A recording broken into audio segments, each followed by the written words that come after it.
Dude, that is genius. That's a great idea. And I put that on both doors. It looks factory. That's super cool.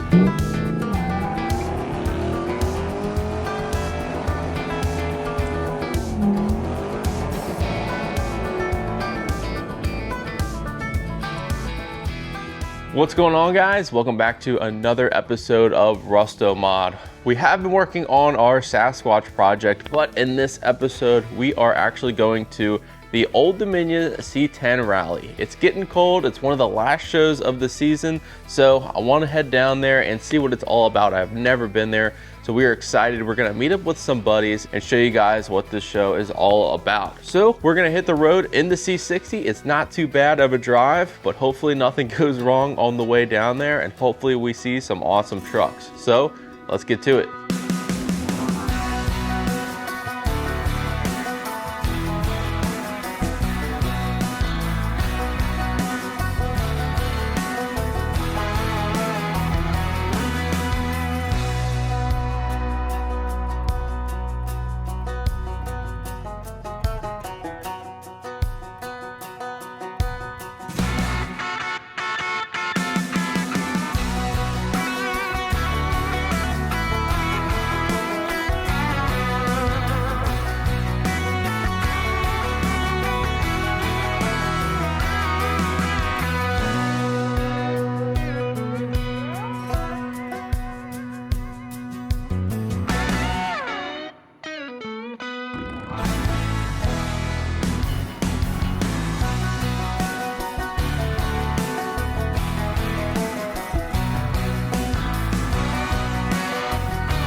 All right, guys, we made it to Old Dominion C10 Rally.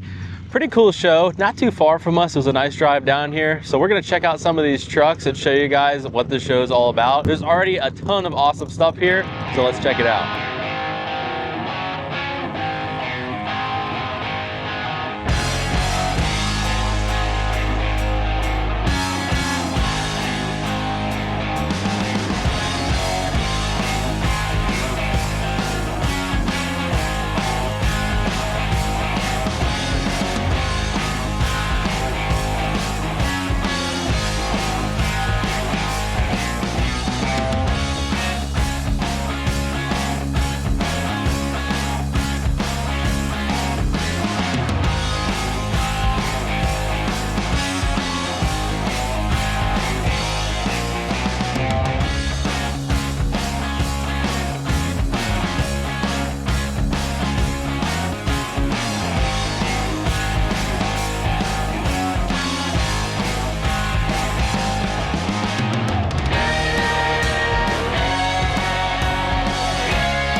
All right, guys, one truck I really wanted to feature here at this show is this awesome C10 behind me. It is a really cool build. He just got it on the road, so let's check it out. My name's Kyle Seal. I'm on Instagram, Kyle_Seal, or C10 Club Virginia as well on Instagram. Facebook, Kyle Kish Seal. And you can see everything I've done to the truck on my Facebook album or on the 67 to 72 forum. It's a 67 Chevrolet pickup truck, just a regular old half-ton that I picked up in Sumter, South Carolina. Had to do quite a bit of work to it.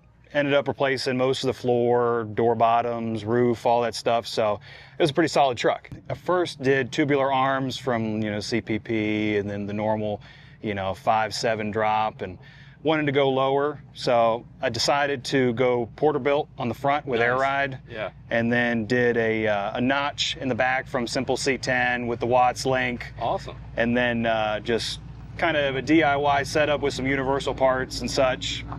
Did a full interior on it and everything. Kind of went a little crazy during COVID and just made sure to do basically whatever I wanted to it, so that way I can make it as nice of a cruiser as possible. But sweet, dude. I love it. It looks really good. So what motor setup do you have in it now? So right now it's got a 350. It's just a very mild motor, just a small cam setup, and did some cool little bits, custom valve cover, did some dimple dies on the air cleaner just to kind of make it look a little old school.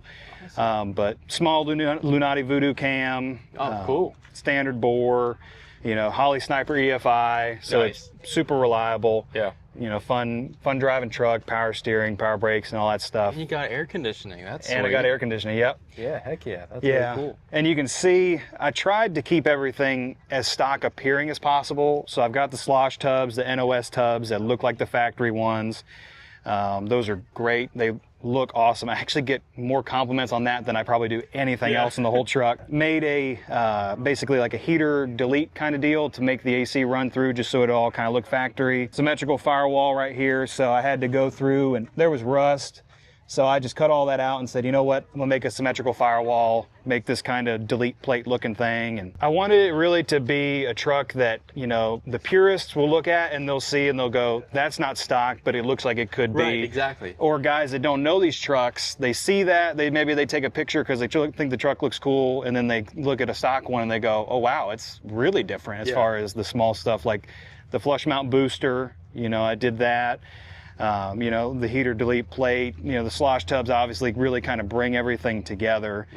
But I tried to just make everything look as factory as I could. Yeah, and I love even like on the air cleaner, you have those cool little dimple die things, and then on the top of the hood. Yeah. That is sweet. I like those little touches like that. And anyone that knows these trucks knows that the center of these hoods like to just like cookie sheet like crazy. Yep. So I did that. I found an old junk hood, cut one of these supports out, just kind of tried to French it in as much as I could to make it look factory. I decided to do factory style door panels.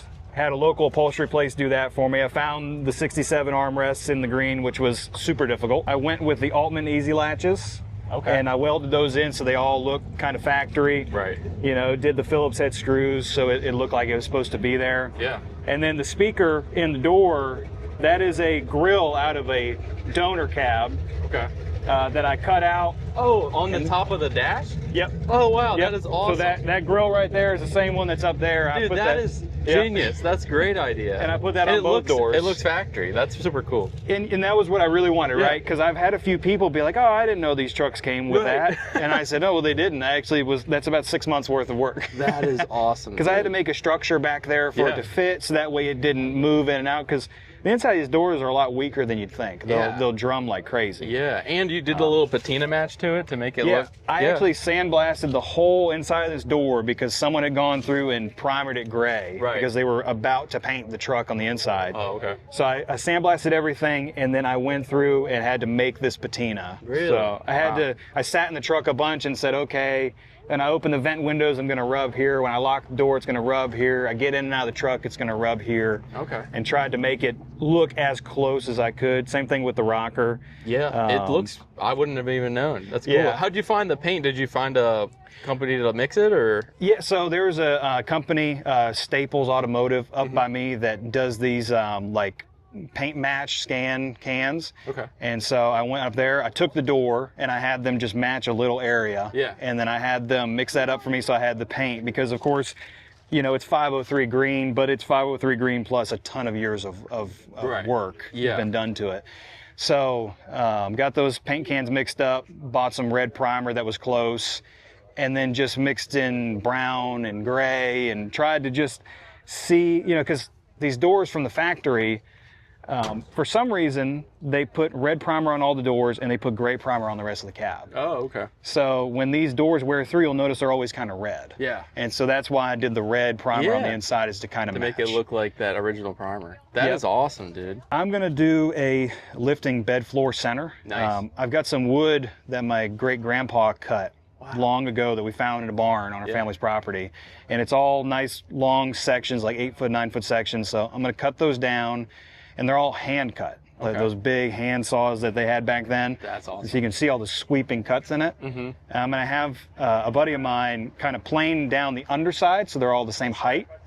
And then I'll have a center that lifts up, and you can see, you know, under the floor, all that kind of stuff. Yeah. That way I can access like the tank and do whatever I need to do. Yeah, but for right now, I've just got this structure started, and just kind of as I take it places, figure out what I need. It's cool that it's not a bed floor yet, so we can see all the suspension and stuff that you did, which is really cool too. Exactly. And that's cool that you're going to make it lift up so that way you can still see it. That way everybody can see it. Yep. And I'm gonna have the factory trim. I'm gonna try and do it in a way that it hides the edge, so when it's down, it doesn't look like it'll lift. Right. Then I come to shows and it'll lift up, and people can see. That's really cool. So that's really the theme, is make everything look original. So what fuel cell and stuff are you running in the back? So this is a Boyd's fuel cell. I think it's like a 16 gallon. It's one for the 67 to 72s. It's a really nice tank. I've got an aeromotive pump in it, so it works really well. I mean, it's a turnkey. You know, when I went to the revival, it was 25 degrees out, and it just like that started out. Basically just a driver. Yeah. You know, I love coming to shows in it, but I mostly love just driving. Oh, one thing, what wheel and tire setup are you running? So they're the factory 4-nub 6-lug wheels. As you can see, I've got the poverty caps on this side, and then I'm running the full covers on this side, because I couldn't decide which ones I wanted to do. So I said, you know what? Yeah, exactly. Just like Delmo's truck Django, how I had the 2 different wheels. I said, oh, I'm gonna do 2 different hubcaps. Yeah, there you go. You know what I mean? I like both of them, so I couldn't decide either. That's really cool. Exactly. So they're just factory wheels. They're just the original white patina paint, and it's just some old tires that I've got on it while I'm trying to get the alignment dialed in on the Porterbuilt. Yeah, awesome, dude. Well, I really like it. It's cool to follow the build. So thanks so much for showing it to us, and we'll see the rest of the show here. But make sure you go follow him on Instagram. I'll put it down in the link in the description.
All right, guys, well, that is going to do it for Old Dominion C10 Rally 2025. It's been a great time. I've not been to this show yet, and I'm definitely going to put it on the list for next year. So thanks for watching. Make sure you like, comment, subscribe, and we'll see you guys in the shop in the next one.